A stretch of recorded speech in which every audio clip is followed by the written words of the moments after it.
Okay, I want you to try a quick visualization exercise. It's going to seem simple, but it actually exposes this massive philosophical crack in the source material we're looking at today. Hmm. Just picture the most stunning flower you've ever seen. Maybe it's a deep red rose, velvety and perfect. Sure. Maybe a jasmine blossom, small but incredibly fragrant. Or a bright yellow sunflower. Got it. I have a feeling I know where this is heading. You're noticing what's missing. Exactly. I'm looking at this stack of ancient Vedic texts, the Srimad Bhagavatam, Brahma Samhita, Chaitanya Charitamrita, and I'm realizing something kind of weird. Okay. The world is packed with beautiful flowers, but when these texts describe the divine, specifically the form of Krishna or Vishnu, they basically ignore all of them. It is a striking pattern, yeah. Yeah. You don't see rose eyes or jasmine hands. Never. It's a total monopoly. It is always, invariably, the lotus, the Kamal. We have lotus feet, lotus eyes, lotus navel, lotus hands. And I have to ask, is this just a branding choice?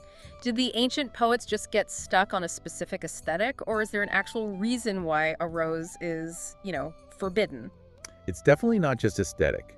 If you look at the commentary in these sources, swapping the lotus for a rose isn't just a stylistic change. No. It would technically be considered a theological error. A theological error? I mean, that sounds pretty intense. It's an issue of categorization.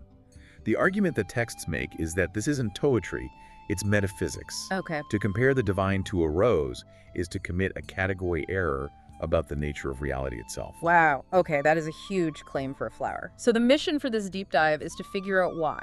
Why is the lotus the only valid descriptor? To understand that, we have to look at three specific arguments the sources present. Okay. We have the argument from purity, which is the mud theory. We have the argument from origin, which flips our whole understanding of time. Right. And finally, the argument from geometry, which suggests the spiritual world is actually like a structural blueprint. Let's start with the mud. This is probably the one people are vaguely familiar with, right? The lotus in the mud metaphor is pretty common. It is, but in this context, it's being used as a strict definition of physics. So the basic botany, right? A lotus grows in mud. Yeah, often nasty, stagnant water. Exactly. But when the flower blooms, is it muddy? No, it's hydrophobic. The water just beads off and the dirt doesn't stick. It's pristine. Precisely. It stands in the mud, but is untouched by the mud. Now, the source material uses this to define the relationship between the divine and the material world. Okay. To get this, you have to understand the concept of the gunas. The gunas, these are the modes of nature, right? Right. Think of the gunas as the ropes that bind material reality together. There's sattva, which is goodness, rajas, passion, and tamas, ignorance. And everything material is made of those? Everything. Yeah. This microphone, your coffee cup, my notes, and yes, that beautiful red rose you imagined earlier, it's all woven from these three modes. Which means they're temporary. Exactly. They're subject to entropy. A rose blooms, it wilts, it rots, it becomes compost. It is part of the mud of material existence. So if I were a poet and I wrote, "Oh, the Lord has beautiful rose eyes," what am I actually implying? You are implying that his eyes are made of matter. Uh-huh. You're implying that he is subject to the laws of decay. Yeah. You're dragging the divine down into the mud of the material matrix. So it's an insult. It's attributing mortality to immortality. The sources argue that Krishna is nirguna. He has no material qualities. He descends into the world. He walks on the earth. But like the lotus, the mud of the world cannot stick to him. He remains hydrophobic to karma and time. That's the perfect analogy. So the lotus isn't just chosen because it's pretty. It's chosen because it's functional. It's a diagram of how the divine operates within the simulation of the universe. That makes so much sense, but that's just the first layer. The mud theory explains the purity part. But then I got the section on the Srimad Bhagavatam and the creation story, and, well, things got cosmic. This is the argument from origin. Yeah. And this is where we have to completely flip your timeline. Right, because my logical brain goes, okay, a lotus is a plant. Plants grow on Earth. Earth was created, therefore the lotus is a created thing. The Bhagavatam says, not quite. It paints this picture, this chicken or the egg scenario, but on a universal scale. Yeah. The text describes the moment before the universe as we know it began. No stars, no planets, no time. There is only the causal ocean. And lying in that ocean is Mahavishnu. Right. He is in yoga nidra, a kind of mystic slumber. And from his navel, something sprouts. A lotus stem. A gigantic golden cosmic lotus flower. And inside the whirl of that lotus, the very first being is born. Lord Brahma, The engineer of the universe. The creator god, essentially. Brahma wakes up inside this lotus, and from there, he begins to engineer everything. He creates the planets, the stars, the atmosphere, and eventually the biological diversity on Earth, including all the other flowers. So if we trace the lineage, wow. The lotus came first. The lotus isn't a part of Brahma's creation. Brahma is a part of the lotus. That classifies the lotus as, what was that Sanskrit term, aprakrita? Yes, aprakrita. It means unmanifest or transcendental. It means it's not made of the elements on the periodic table. It's an object from the other side of reality that bridged the gap to ours. This really recontextualizes all the prayers we see in the text. I was reading Queen Kunti's prayers, and she is obsessed with this imagery. She is. It's a very famous section. She addresses Krishna almost exclusively through his relationship to the lotus. She calls him Pankajanabhaya. Which means he whose navel is a lotus. She calls him Pankajamalin, wearer of lotus garlands. Okay. Pankajanatreya, lotus eyes, and Pankajangre, lotus feet. It feels like she's trying to prove a point. She's not just using flowery language, pun intended.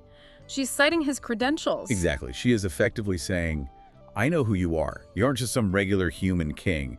You are the one who is rooted in that original cosmic lotus. She's identifying him as the source, not a product of the system. It's interesting because usually the anthropological view of religion is projection, right? We say, oh, ancient humans saw a lion, it looked strong, so they said God is a lion. Right. We project our reality upwards. But this theory argues the exact opposite. It suggests that the lotus we see floating in a pond today is just a cheap, biodegradable 3D print of the original cosmic structure. That's a beautiful way to put it. The earthly lotus is a shadow. The spiritual lotus is the reality. The flower looks like God. God doesn't look like the flower. And that leads perfectly into the third layer, which was honestly the most mind-bending part of the research for me, the geometry. The Brahma Samhita. Yes. This text reads less like a religious scripture and more like a blueprint for a sci-fi megastructure. It describes Goloka Vrindavan, Krishna's personal abode, and I expected, a city or clouds or a palace. But it's not. It's a lotus, a giant geometric lotus. Specifically, a 1,000-petaled lotus, Sahasrapatra Kamalam. The text is very, very specific about the architecture. It says the core of spiritual reality is structured like a mandala. So let's unpack that shape, because this is where the sacred geometry part comes in. The text describes the center of this lotus, the whorl, as a hexagon. As Satkan, a six-pointed star or hexagon. And why a hexagon? Is there a reason for that specific shape? In Vedic and Tantric philosophy, the hexagon represents the perfect interlocking of the male and female principles. You have the upward triangle and the downward triangle. So Purusha and Prakriti, the controller and the energy. Exactly. The core of heaven is this perfect balance of energy. And the text says inside this hexagonal core, there is a diamond-like seed, a central figure that is self-luminous. And this seed contains the Kama Bija, the spiritual seed of desire. It's essentially the reactor core of the universe. It contains 18 transcendental syllables that program reality. Okay, so if we zoom out, the highest dimension is shaped like a lotus.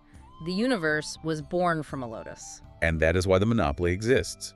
When the texts say Krishna has lotus eyes, they aren't just saying his eyes have a nice shape. What are they saying? They are saying his physical form is fractal. Freckle. Yes. He is made of the same geometric stuff as his abode. He is the microcosm of that macrocosm.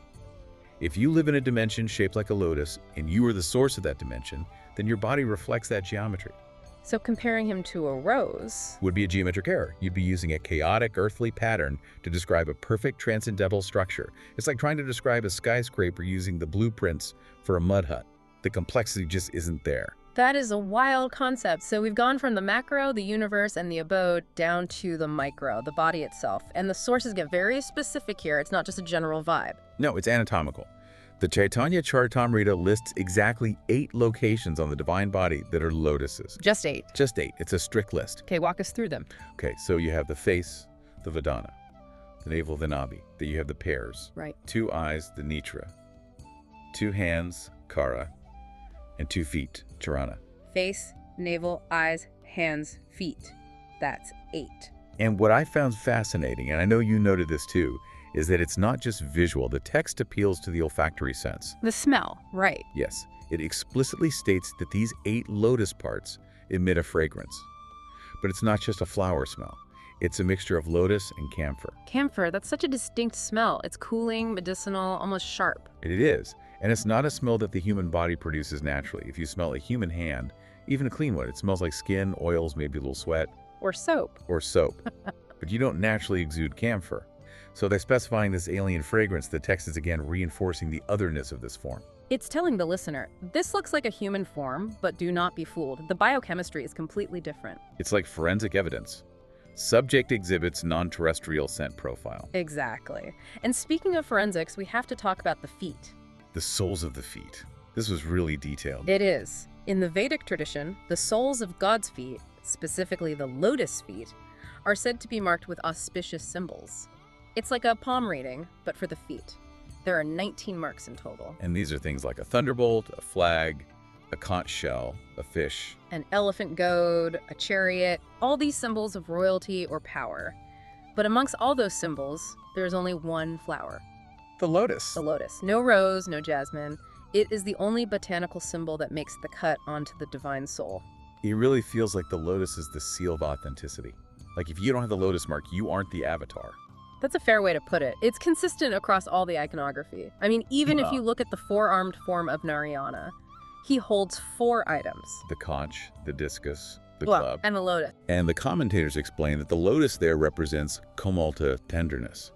It's the counterbalance to the club. The club is there to punish or uphold justice. The lotus is there to bless and show mercy. Soft power. Exactly. And look at the furniture. The furniture. What does he sit on? A lotus throne. Kamalnasana. Oh. What does Lakshmi, the goddess of fortune, sit on? A lotus. It is literally the foundation of their existence. So if you sit on it, you're born from it, your home is shaped like it, and you smell like it. Yep. You effectively are the lotus. You are. The lotus isn't a decoration, it's the identity. Okay, so let's try to synthesize this. We started this deep dive with a simple question. Why the monopoly on this one flower?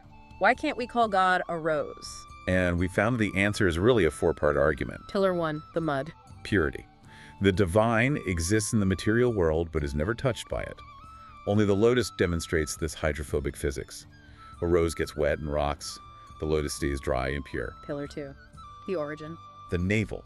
The lotus is the womb of the universe. It predates biological creation. It is the bridge between the unmanifest and the manifest.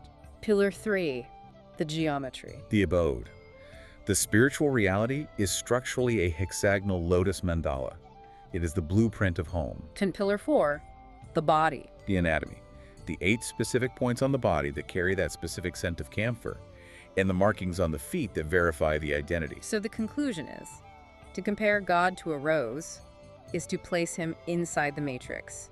To compare him to a lotus is to acknowledge he is the architect. I couldn't have put it better myself. The lotus is the only symbol that exists both inside and outside the system. It really changes how you look at a simple flower shop, doesn't it? It does. It forces you to ask a really provocative question about the nature of beauty.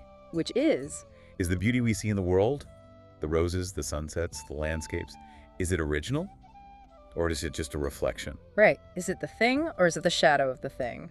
The sources we read today would argue that the lotusness of the divine is the original reality. And the flower you see in the pond is just a tiny biological echo of that truth. It's a hint. A breadcrumb trail left in the mud. Exactly. So next time you're walking past a pond or a botanical garden and you see that lotus sitting there, don't just see a plant. Try to see it as a map. And maybe check if you smell a little camphor. I'll keep my nose open. Thanks for unpacking the blueprint with us today. Always a pleasure. And to you listening, thanks for diving deep. We'll catch you on the next one.